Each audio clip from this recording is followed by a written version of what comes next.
오늘은 우리가 전도서 41번째 시간으로 무슨 일에든지 하나님 앞에서 살라라는 제목으로 같이 말씀을 나누도록 하겠습니다. 무슨 일에든지 하나님 앞에서 살라.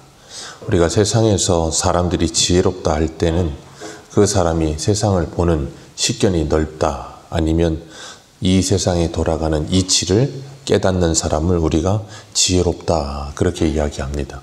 그래서 뭐든지 영리가 아닌 순리를 알고 그 순리대로 살아가면서 모든 사람들의 관계를 중요시 여기는 사람들, 그런 사람들을 우리가 지혜롭다 하는데, 사물의 이치를 깨닫는다 할 때 그 이치를 깨닫는다는 것은 세상의 원리를 깨닫는다는 거죠. 우리가 아이들이 공부를 할 때도 문제풀이를 하는 것보다 중요한 건 원리를 깨닫는 겁니다. 그것이 왜 이렇게 풀려지고 왜 이렇게 되어지는지 그 원리를 깨닫는 것. 그래서 그것을 문제에 대입시켜서 문제를 풀 능력을 키우는 걸 우리가 중요하게 여기죠. 그런 것처럼 인생도 마찬가지입니다. 하나님의 말씀을 통해 우리의 인생 이치를 깨닫고 우리의 삶 속에 그 말씀을 적용하며 말씀대로 살아가는 훈련을 통해 우리의 신앙은 자랍니다. 참 지혜를 가진 사람은 그 얼굴에 광채가 나며 그 얼굴에 사나운 것이 변한다 그러셨어요. 참 지혜를 가지고 있으면 인생을 살아가면서 사나운 얼굴을 하고 살지 않는 거예요. 왜냐하면 이 세상에 돌아가는 이치를 깨닫기 때문이죠. 신앙생활에서도 지혜가 참 중요한데, 지혜를 가진 사람, 하나님을 경외하는 법을 배우고 그리고 하나님을 신뢰하는 믿음을 가진 사람들, 그런 사람들을 지혜롭다 하는데, 그런 사람들은 얼굴이 변하여 사나운 얼굴이 부드러운 얼굴이 되는 줄로 믿습니다. 왜 그런가 하면 여호와를 경외하며 하나님의 주권을 인정하는 사람은 우리의 인생의 주인이 내가 아니라는 걸 알아요. 그리고 우리의 인생의 주인이 하나님이라는 걸 믿습니다. 그래서 하나님께 우리의 삶을 맡겨드리는 삶을 살아요. 내가 내 인생의 주인 되어서 아둥바둥 그 인생을 주관하기 위해서 살아가면서 다른 사람들과의 관계에서 사납게 살지 않고 그 모든 걸 하나님께 맡겨드리기 때문에 얼굴이 부드러워지는 겁니다. 사람의 얼굴은 그 사람의 살아온 세월을 반영한다 그러잖아요. 어떻게 인생을 살아왔느냐에 따라서 그 사람의 얼굴이 이렇게 형성된다 그러는데, 자기 인생을 자기가 책임져야 된다고 생각하는 사람들 얼마나 힘들겠습니까? 왜냐하면 죽기 살기로 살아야 돼요. 그래서 세상 사람들은 세상의 삶을 총성 없는 전쟁터라 할 만큼 사람과 사람 사이에 사는 게 참 힘들고 버겁습니다. 그러다 보니까 어떻게든지 저 사람을 밟고 일어서야 하고 저 사람을 이겨야 하고, 그런 늘 경쟁 속에 살아요. 그러니 사람이 얼마나 사나워지겠습니까? 지고는 못 살거든요. 그러니 그 얼굴에 그대로 드러나는 거예요. 그런데 하나님을 신뢰하는 사람들은 그 얼굴에 부드러움이 드러나게 되어 있어요. 왜냐하면 모든 사람들과의 관계 속에서 어떤 일이나 아니면 승리나 아니면 위에 올라서는 것보다 더 중요한 것이 사람의 관계라는 것을 알기 때문에 그래요. 사람의 관계가 깨어지면서 위로 올라가는 것 아무 의미가 없습니다. 왜요? 홀로 남아요. 그렇기 때문에 하나님께서 하나님의 말씀을 통해 우리에게 지혜를 주시면 그 모든 삶을 하나님께 맡겨드리고 이 땅을 살아가면서 하나님과 함께 사는 겁니다. 그래서 잠언 15장 13절을 보면 이렇게 말씀하세요. 마음의 즐거움은 얼굴을 빛나게 하여도 마음의 근심은 심령을 상하게 하느니라. 마음의 즐거움은 얼굴을 빛나게 한다는 거예요. 얼굴이 빛난다는 게 무슨 광채가 비추고 무슨 엄청나게 무슨 잘생겨지고 이뻐진다는 말이 아니라 그 얼굴이 온화해진다는 거죠.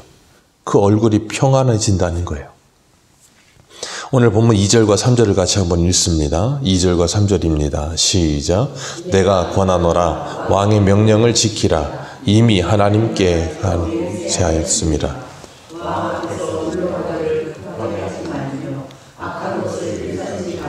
왕은 자기가 하고자 하는 것을 다 행함이니라. 아멘. 왕 앞에 물러가는데 급하게 물러간대요. 급하게 물러갈 일이 뭐가 있겠습니까? 분명히 왕 앞에서 급하게 물러간다는 급한 일이 있다던가 아니면 마음이 상했다던가 어떤 분명한 이유가 있을 건데 왕 앞에 급하게 물러가는데 악한 것을 일삼지 말라라는 말씀도 같이 하고 계세요. 그 말은 뭘까요? 왕 앞에서 자기 심기가 불편하다는 거예요. 그러니까 급하게 물러가는 겁니다. 그 말은 왕 앞에서 자기의 마음을 다스리지 못한다는 거죠. 그러면 어떻게 된다고요? 왕은 자기가 하고자 하는 것을 다 행하느니라. 그러니 그 말은 뭐예요? 왕 앞에서 한순간에 끝날 수 있다는 거예요. 그렇기 때문에 지금 내가 누구 앞에 서 있는가 하는 것을 잊지 말라는 거예요. 우리가 주일 저녁에도 사무엘 하 하면서 보았지만 아브넬은 자신이 큰 잘못을 하고 나서도 사울의 첩을 범하는 그런 말도 안 되는 큰 잘못을 하고도 이스보셋이 뭐라고 한마디 했더니 격분하잖아요. 그리고 말도 안 되는 소리를 쏟아냅니다. 아브넬은 자신 앞에 있는 사람이 왕이라는 생각을 하지 못하는 거예요. 자신이 그 이스보셋 위에 있다고 착각하는 겁니다. 그러다 보니까 그렇게 말도 안 되는 소리를 함부로 내뱉는 겁니다. 그러니 아브넬은 뭐가 없는 인생이겠어요? 브레이크가 없는 인생과 같은 거예요. 과속을 해서 달려가는데 브레이크가 없으면 죽는 겁니다. 차들이 쌩쌩 달려도 그 운전자들이 그렇게 쌩쌩 달리는 이유는 딱 하나예요. 브레이크를 믿기 때문에 달리는 거예요. 브레이크를 안 믿으면 그렇게 못 달립니다. 왜? 한순간에 죽으니까요. 그런 것처럼 우리가 우리 인생을 살면서 우리 위에 누가 계신다는 것에 대한 분명한 인식이 없으면 브레이크 없는 자동차처럼 그냥 달려가게 되어 있어요. 그렇기 때문에 우리가 지혜로워진다는 건 급한 마음으로 행동하지 않는 겁니다. 그리고 급한 마음으로 말을 쏟아내지 않는 거예요. 왜요? 우리 위에 왕이 계신다. 우리 위에 하나님이 계신다. 그것이 참 중요하기 때문에 그래요. 아무리 지혜로워도 성품이 다듬어지지 않으면 그 지혜와 실력을 발휘하지 못하고 꺾이게 됩니다. 많은 사람들이 자신의 성품을 다스리지 못해서 무너지는 경우를 우리가 얼마나 많이 봅니까? 참 지혜로운데, 참 실력이 있는데 그 성품이 다듬어지질 않는 거예요. 3절을 보면 악한 것을 일삼지 말라 그러셨어요. 왕은 자기가 하고자 하는 것을 다 행함이니라. 그렇기 때문에 우리가 이 땅을 살아가면서 중요한 것이 무엇인가 하면 하나님의 사람이 하나님의 사람답게 성품이 연단되어져 가고 훈련되어져 가는 일이 참 중요하다는 거예요. 우리가 신앙의 훈련을 한다는 건 다른 것이 아니라 우리 옛사람이 날마다 부인되어 가면서 하나님의 말씀에 다스림을 받는 거예요. 우리가 그렇잖아요. 짐승들을 봐도 짐승들을 훈련시키는 조련사가 있습니다. 그리고 그 짐승들이 굉장히 뛰어난 실력을 가졌다는 건 다른 게 없어요. 훈련사의 조련에 따라 움직이는 걸 보면 조련이 잘 됐다, 훌륭하다 그런 표현을 씁니다. 말도 마찬가지예요. 모든 말은 다 뜁니다. 모든 말은 다 뛰어요. 근데 명마와 그냥 야생마의 차이가 뭐예요? 주인의 말을 듣느냐 듣지 않느냐의 차이예요. 그리스도인이 사람이 이 땅에 태어나서 사람으로 살아감에 있어서 우리가 예수를 믿고 구원받았다는 건 뭐냐면 우리가 하나님의 것이 되었다는 거예요. 그 말은 뭐냐면 하나님의 말씀을 따라 움직이는 사람이 됐다는 거예요.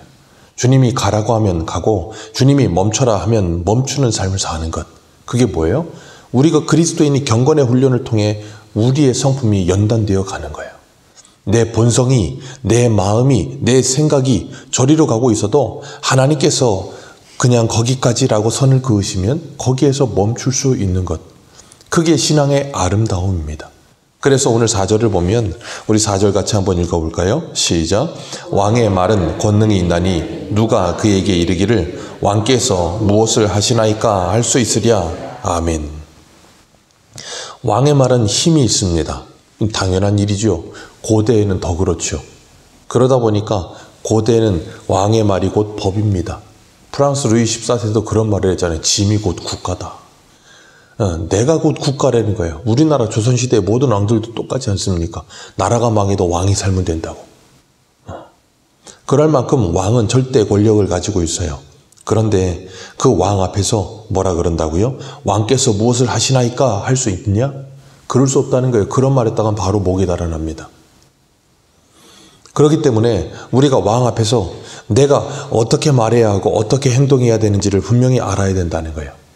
그것처럼 우리가 하나님 앞에서 내가 어떤 말을 하고 살아야 되는가, 이 우리의 말에도 훈련이 필요하다는 거예요. 우리 한 군데 보겠습니다. 야고보서 1장 26절입니다. 야고보서 1장 26절.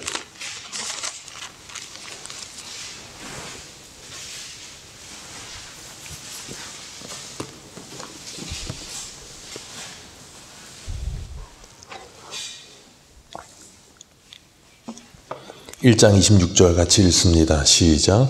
누구든지 스스로 경건하다 생각하며 자기 혀를 재갈 물리지 아니하면 자기 마음을 속이면 이 사람의 경건은 헛것이니라. 아멘.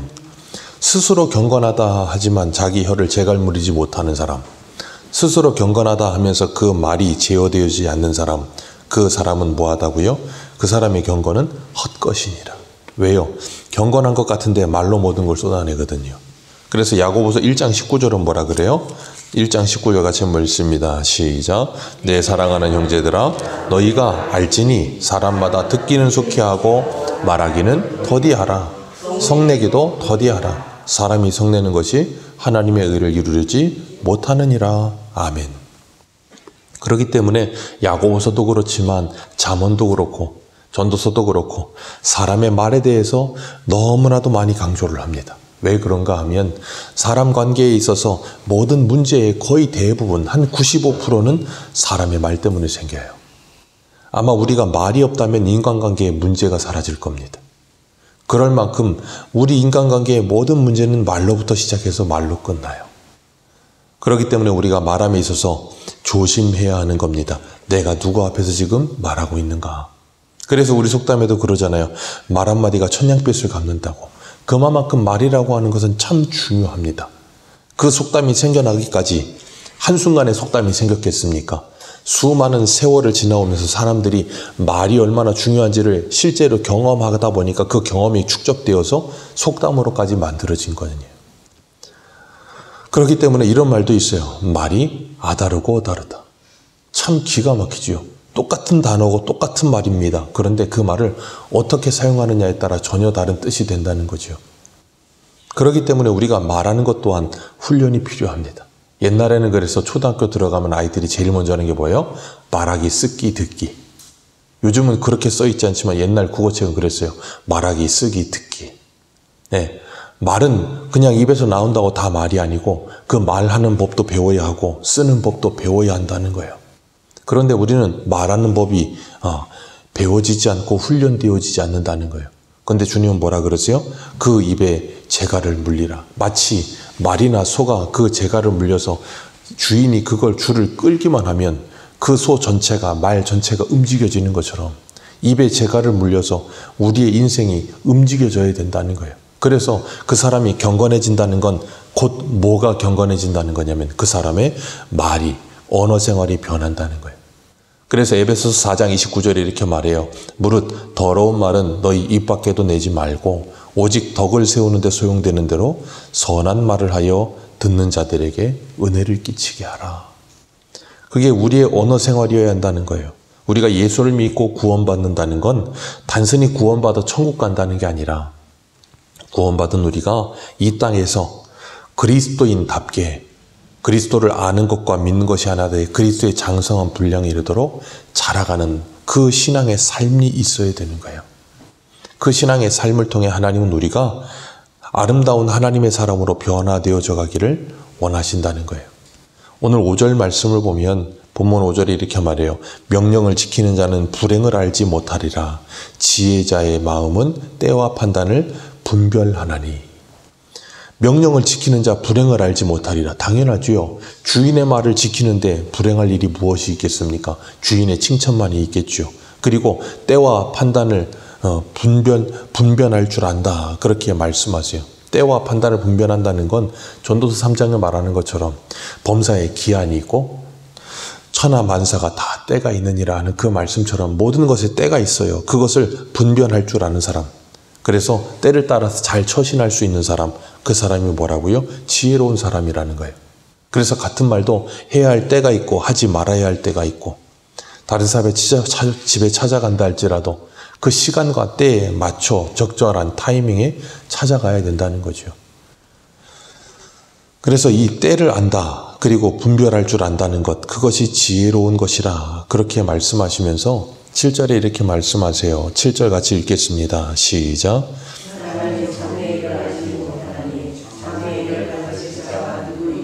아멘. 장래일을 알지 못하는 장래일을 가르칠 자는 없습니다. 어느 누구도 우리의 장래일을 가르칠 자는 없어요. 근데 사람들이 자꾸 장래일을 알고 싶어 해요. 분명히 내일은 하나님의 날이지 우리의 날이 아니거든요. 그런데 우리는 자꾸 내일을 생각하고 내일을 알려고 해요. 하나님은 우리에게 한날의 족함이, 한날의 괴로움이 그날로 족하다 그러셨어요. 그 말은 오늘이 우리의 날이라는 거예요. 우리에게 주어진 오늘을 믿음으로 잘 살면 되는데 오늘을 살면서도 자꾸 내일에 대한 걱정이 많아요. 그러다 보니 내일이 어떻게 될까? 어떻게 준비해야 될까? 그걸 늘 고민합니다. 그러다 보니까 사람들이 어때요? 자꾸 쓸데없는 곳을 찾아가요. 교회를 다니는데도 불구하고 예전에 어떤 큰 교회는 교회 다니는 권사님들이 점을 그렇게 보러 다닌대요. 참 아이러니하죠. 교회를 다니는데 점을 보러 다녀요. 그게 공공연하게 교육자들 사이에서 이렇게 입소문이 나기도 했었어요. 왜 그래요? 이유는 하나입니다. 장래일에 대해서 알고 싶은 거예요. 불안한 거예요. 내일이 어떻게 될까? 왜 그래요? 아까 말씀드린 것처럼 우리의 인생을 내가 책임지려고 들려다 보니까 자꾸 불안한 거예요. 내일이 어떻게 될까 자꾸 걱정되는 거예요.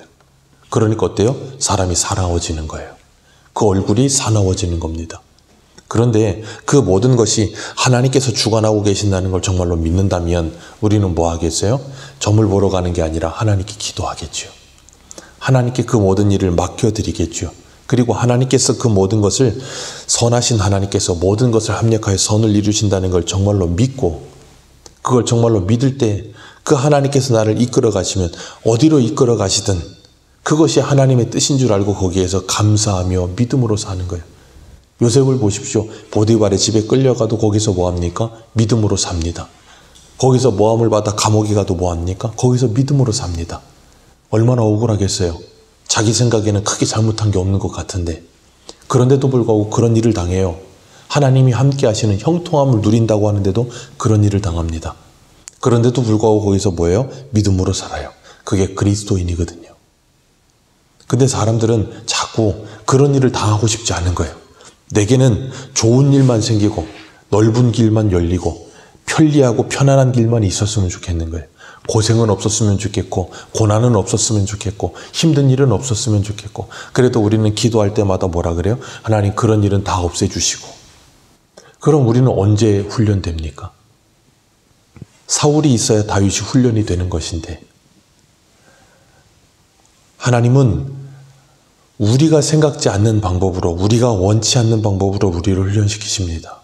그래서 욥이 그 모든 고난이 다 지나가고 새 친구와 그 모든 별일은 다 끝나고 나중에는 하나님과 변론합니다.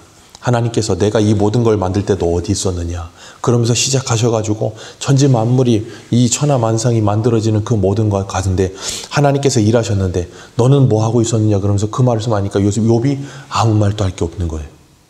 그리고 난 후에 결국에 가서 욥이 뭐라고 고백해요? 내가 그동안 하나님을 귀로 들었었는데 이제는 하나님을 눈으로 봅니다. 하나님이 사단이 그 모든 일을 통해 욥을 이렇게 유혹하고 미혹해서 무너뜨리게 만들려고 그러는데 욥이 그 모든 것 가운데 하나님을 신뢰하거든요. 그리고 결국에는 욥의 신앙이 자라게 하세요. 귀로 듣던 하나님을 눈으로 직접 보게 하십니다. 그런 것처럼 하나님은 오늘도 우리를 하나님의 사람으로 만들어가고 계신다는 것을 기억하시길 바랍니다. 그리고 장래일을 가르쳐줄 사람은 아무도 없어요. 성경만이 우리에게 장래일을 가르쳐 주십니다. 주님 다시 오실 그날에 대해서 영원에 대해서 우리에게 이미 다 말씀하셨어요. 우리는 그 날을 붙들고 그날이 언제일지는 모르지만 오늘을 그날이 하루 다가오고 있는 이 오늘을 믿음으로 살아가는 거예요. 그러면서 8절에 이렇게 말해요. 8절 같이 읽습니다. 시작. 바람을 움직이게 할 사람이 없고 죽는 날을 주장할 사람도 없으며 전쟁할 때를 모면할 사람도 없으니 악이 그의 주민들을 건져낼 수는 없느니라. 아멘. 어느 누구도 바람을 주장할 수 없고 바람을 움직일 사람도 없습니다. 그리고 죽는 날을 주장할 사람도 없고요. 전쟁을 모면할 사람도 없어요. 누구도 전쟁을 모면할 수 없습니다. 만약에 지금 당장 남북전쟁이 일어난다고 생각해 보세요. 누가 모면하겠습니까? 아마 북한은 제일 먼저 공항부터 때릴 텐데요. 그럼 어디로 도망가겠어요? 6.25 전쟁 때처럼 점점 밀려 내려와서 우리가 부산으로 도망가겠습니까? 미사일 한 방이면 부산이 아니라 미국도 보내는 북한이 돼 있는데 누구도 모면할 수 없어요. 그렇기 때문에 그 말은 뭘 말씀하시는 거예요? 사람에게는, 피조물인 사람에게는 분명한 한계가 있다는 거예요. 그 한계를 인정하라는 거예요. 그런데 사람들은 그 한계를 인정하지 않으려고 들고 자신을 극한까지 몰아붙이려고 합니다. 그러다가 문제가 발생하는 거예요. 그러다가 병이 생기는 겁니다. 그런데 지혜로운 사람들은 그걸 알아요. 그걸 알기 때문에 뭐 합니까? 약할 때 강함 되시는 하나님을 더 붙들게 되는 거예요. 우리가 왜 기도를 합니까? 이유는 하나예요. 우리의 한계를 알기 때문에 기도하는 거예요. 기도하지 않는 사람은 왜 기도하지 않을까요? 자기 한계를 모르는 거예요. 자기 한계를 모르고 자기가 모든 걸 할 수 있다고 착각하는 거예요. 누구처럼요? 아브넬처럼. 그러니까 이스보셋도 자기가 왕으로 세웠다고 착각하고 다윗도 자기가 통합왕으로 만들어줄 수 있다고 착각하는 거예요. 그런 사람이 기도하겠습니까? 절대 안 합니다. 기도는 철저한 자기 부인이거든요. 자기가 할 수 없다는 걸 인정하는 사람만 기도해요. 우리 그래서 한 군데만 보겠습니다. 잠언 바로 앞에, 전도서 바로 앞에 잠언 3장 5절입니다. 잠언 3장 5절.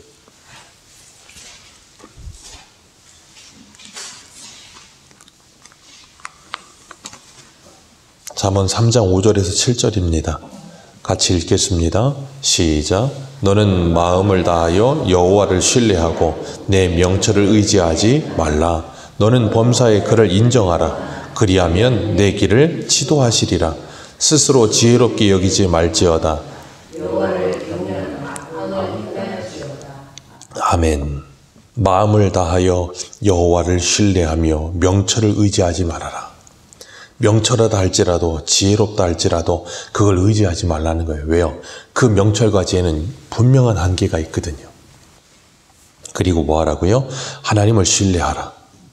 그리고 범사의 그를 인정하라. 그러면 너의 길을 인도하시리라, 지도하시리라. 그러니 스스로 지혜롭게 여기지 말고, 스스로 자신이 한계가 없다고 착각하지 말고, 여호와를 경외하며 악을 떠날지어다. 그게 뭐라고요? 지혜요? 그게 복이라고요. 지혜자는 하나님을 아는 사람이고 하나님을 경외하는 사람입니다. 그래서 급한 마음으로 말하지 않고 급한 마음으로 행동하지 않으며 하나님의 때를 분별할 줄 알고 하나님의 때를 기다릴 줄 아는 사람이 되는 거예요. 그렇게 하나님을 신뢰하는 삶을 사는 겁니다. 지혜롭다는 건 IQ가 높은 게 아니에요. 지혜롭다는 건 머리가 똑똑하다는 게 아니에요. 그건 세상의 지혜죠. 지혜롭다는 건 하나님을 믿고 하나님을 신뢰하며 오늘도 하나님 앞에서 살아가는 거예요. 우리가 정말로 내 앞에 하나님이 계신다라고 정말로 믿는다면 분명히 우리의 삶은 변화가 찾아올 겁니다. 내 앞에 하나님이 있다는 것이 정말로 믿어진다면 우리의 언어 생활의 변화도 찾아올 것이고 우리의 일터에서의 삶도 변화가 있을 것이고 우리의 교회 생활, 가정 생활도 반드시 변화가 찾아옵니다. 하나님이 앞에 계신데요. 그런 사람은 급한 마음으로 사나운 얼굴을 하며 살지 않을 겁니다. 오늘도 정말 그 주님을 신뢰하는 마음과 믿음을 가지고 주님 앞에서 믿음으로 살아가면서 우리의 급한 마음이 여유로워지고 우리의 사나운 얼굴이 변하여 아름다운 얼굴이 되어가며 정말 하나님의 영광을 드러내는 삶을 사는 저와 여러분들 되시기를 축복합니다. 기도하겠습니다.